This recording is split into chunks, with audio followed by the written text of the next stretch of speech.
FCRA amendment bill 2026ची सध्या जोरात चर्चा चालू आहे. FCRA अमेंडमेंट बिल 2026 नेमके काय आहे, याचा फुल फॉर्म काय आहे आणि मराठीमध्ये याचा अर्थ काय आहे, या अमेंडमेंट बिलामध्ये कोणकोणत्या महत्त्वाच्या गोष्टी आहेत, या सर्व गोष्टी आपण आपल्या आजच्या व्हिडिओमध्ये जाणून घेणार आहोत. नमस्कार, मी आपला वकील मित्र ॲडव्होकेट कैलास नाईक. कायद्याचं म्हणजेच तुमच्या फायद्याचं बोलूया, तुमच्या हक्काच्या कोर्ट कचेरी या यूट्यूब चॅनलवर. FCRA हा शॉर्ट फॉर्म आहे अमेंडमेंट बिल 2026चा. तर त्याचा फुल फॉर्म आहे foreign contribution regulation amendment bill 2026. Foreign contribution regulation amendment bill 2026. तर ह्याचं जे आहे मराठीमध्ये जर आपण पाहिलं तर परदेशी अंशदान नियमन दुरुस्ती विधेयक 2026. आता हे बिल नेमकं काय आहे, तर परदेशी ज्या आर्थिक देणग्या ज्या आहेत भारतामध्ये मिळतात, तर त्याचं नियमन करण्याच्या अनुषंगाने करण्यात येणारा हा कायदा आहे. आणि ह्या कायद्याच्या अनुषंगानं कायद्यामध्ये ज्या दुरुस्त्या होणार आहेत, त्या प्रस्तावित ज्या दुरुस्त्या आहेत, त्या दुरुस्तीच्या अनुषंगानं कोणकोणत्या दुरुस्त्या प्रस्तावित आहेत, शासनाचं याबाबत काय म्हणणं आहे, विरोधी पक्षाचं याबाबत काय म्हणणं आहे, या सर्व गोष्टी आपण आजच्या व्हिडिओमध्ये जाणून घेणार आहोत.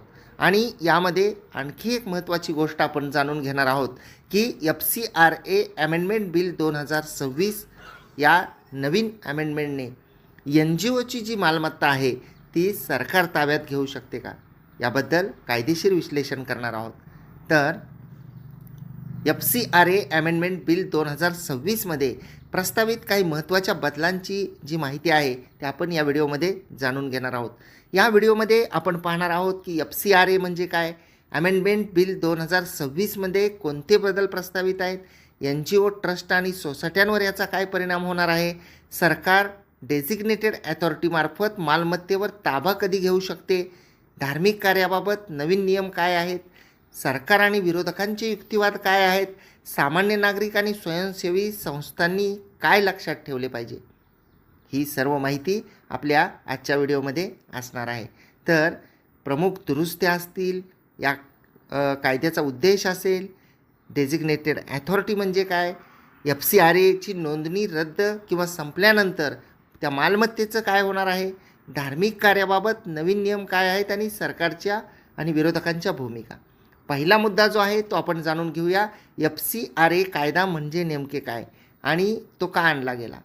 आता FCRA foreign contribution regulation act हा कायदा 1976मध्ये लागू करण्यात आलेला होता, ज्यामध्ये 2010मध्ये FCRA कायदा लागू झाला. या कायद्याचा उद्देश भारतातील व्यक्ती, ट्रस्ट, सोसायटी, सेक्शन 8 कंपन्या आणि स्वयंसेवी संस्थांनी NGOला परदेशातून मिळणारा निधी, म्हणजे ज्याला फॉरेन कॉन्ट्रीब्युशन असं आपण म्हणतो, पारदर्शकपणे आणि कायदेशीररित्या वापरावा हा उद्देश आहे. तसेच परदेशी निधीचा वापर राष्ट्रीय सुरक्षा, सार्वजनिक सुव्यवस्था किंवा लोकशाही संस्थांवर प्रतिकूल परिणाम करणाऱ्या कार्यासाठी होऊ नये, हा देखील याचा उद्देश आहे. आता FCRA अंतर्गत कोणाला नोंदणी आवश्यक असते, म्हणजे कोणी नोंदणी करणं हे बंधनकारक आहे या FCRA कायद्याअंतर्गत. तर NGO, सार्वजनिक ट्रस्ट, धर्मादाय संस्था, शैक्षणिक संस्था, धार्मिक संस्था आणि कलम 8च्या ज्या कंपन्या आहेत तर त्यांना करावी लागते. नोंदणी झाल्यानंतर परदेशी निधी स्वीकारता येतो आणि त्यासाठी स्वतंत्र FCRA बँक खाते ठेवणे, वार्षिक अहवाल सादर करणे व निधीचा मंजूर उद्देशासाठीच वापर करणे हे बंधनकारक असते. आता 2026च्या दुरुस्ती विधेयकाची आवश्यकता का भासली हे सुद्धा यामध्ये महत्त्वाचं आहे. तर सरकारच्या मते विद्यमान कायद्यात एक महत्त्वाची पोकळी होती. जर एखाद्या संस्थेची FCRA नोंदणी रद्द झाली, संपुष्टात आली किंवा संस्थेने ती स्वेच्छेने सरेंडर जर केली, तर परदेशी निधीतून उभारलेल्या मालमत्तेचं पुढं काय करायचं, याबाबत स्पष्ट यंत्रणा नव्हती. म्हणून 2026च्या विधेयकामध्ये अशा मालमत्तेचे संरक्षण, व्यवस्थापन आणि पुढील निर्णयासाठी नवीन कायदेशीर चौकट प्रस्तावित करण्यात आली आहे. सरकारच्या मते यामुळे गैरवापर रोखणे, पारदर्शकता वाढवणे आणि राष्ट्रीय हिताचे संरक्षण करणे शक्य होईल. पुढचा मुद्दा म्हणजे काय की डेझिग्नेटेड अथॉरिटी म्हणजे नेमकं काय, तर ही विधेयकातली सर्वात महत्त्वाची अशी तरतूद आहे. केंद्र सरकार एका डेझिग्नेटेड ॲथॉरिटीला म्हणजे नियुक्त प्राधिकरण जे आहे ती त्यांची नियुक्ती करू शकते.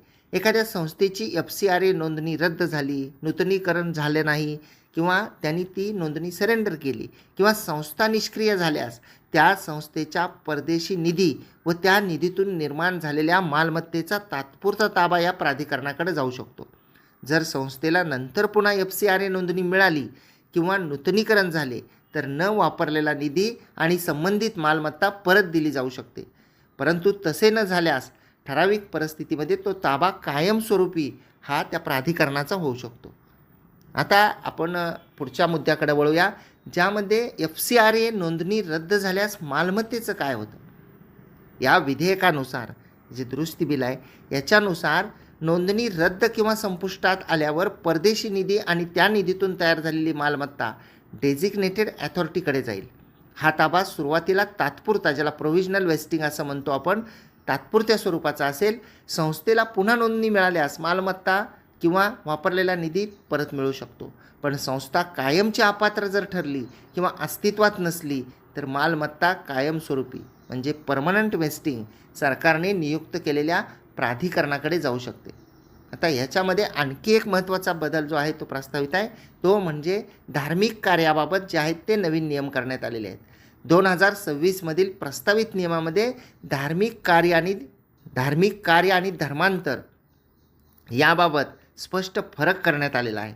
सरकारने स्पष्ट केलेले आहे की धार्मिक किंवा धर्मादाय उपक्रमासाठी निधी वापरता येईल, मात्र परदेशी निधीचा वापर धर्मांतर घडवून आणण्यासाठी किंवा त्यास प्रोत्साहन देण्यासाठी करता येणार नाही. धार्मिक संस्थांनी निधीचा उद्देश, खर्च आणि उपक्रम याची अधिक तपशीलवार माहिती ठेवणं आवश्यक आहे. आणि सरकारची जी भूमिका आहे ती या भूमिकेबद्दल आपण बोलणार आहोत. सरकारच्या मते या दुरुस्तीमुळे परदेशी निधीचा गैरवापर कमी होईल, बनावट किंवा निष्क्रिय संस्थांवर नियंत्रण राहील, राष्ट्रीय सुरक्षा आणि सार्वजनिक हिताचे संरक्षण होईल, निधीचा वापर ज्या उद्देशासाठी मंजूर झाला आहे त्याच उद्देशासाठी होईल. अनेक विकसित देशामध्येही परदेशी निधीवर अशाच प्रकारचे नियमन आहे. आणि विरोधी पक्ष जो आहे, विरोधकांचे जे आक्षेप आहेत तर त्यांचे आक्षेप काय आहेत हे सुद्धा आपण पाहूया. विधेयकावर अनेक स्वयंसेवी संस्था, नागरी समाज संघटना आणि काही राज्यांनी आक्षेप घेतलेले आहेत. त्यांचे प्रमुख मुद्दे असे आहेत की न्यायालयाच्या पूर्व परवानगीशिवाय प्रशासकीय प्रक्रियेद्वारे मालमत्तेवर ताबा घेण्याची तरतूद ही वादग्रस्त ठरू शकते. संस्थांच्या स्वायत्ततेवर परिणाम होण्याची भीती जी आहे ही विरोधकांनी व्यक्त केलेली आहे. देणगीदार आणि संस्थांमध्ये अनिश्चितता निर्माण होऊ शकते असंही त्यांचं म्हणणं आहे. आणि काही राज्यांनी आणि विविध संघटनांनी संसदेमध्ये या विधेयकात बदल करण्याची जी आहे ती सुद्धा मागणी केलेली आहे. आणि आपण या foreign contribution regulation amendment bill 2026 याबद्दल म्हणजेच परदेशी अंशदान नियमन दुरुस्ती विधेयक 2026 याबद्दल जाणून घेतलं. अपेक्षा करतो की ही माहिती आपल्याला समजली असेल आणि आवडलीसुद्धा असेल. आपल्याला जर ही माहिती आवडत असल्यास आपण कोर्ट कचेरी यूट्यूब चॅनलवर व्हिडिओ पाहत असाल, आपण अद्याप सबस्क्राईब केलेलं नसेल तर सबस्क्राईब जरूर करा. बाजूचं बेल आयकॉनचं बटन दाबा म्हणजे व्हिडिओचे नोटिफिकेशन आपल्यापर्यंत पोहोचतील. आपण जर हा व्हिडिओ फेसबुक, इंस्टाग्रामवर पाहत असाल आणि अद्याप जर आपण फॉलो केलेलं नसेल तर फॉलोसुद्धा करा. त्या ठिकाणीसुद्धा लाईक आणि शेअर करा.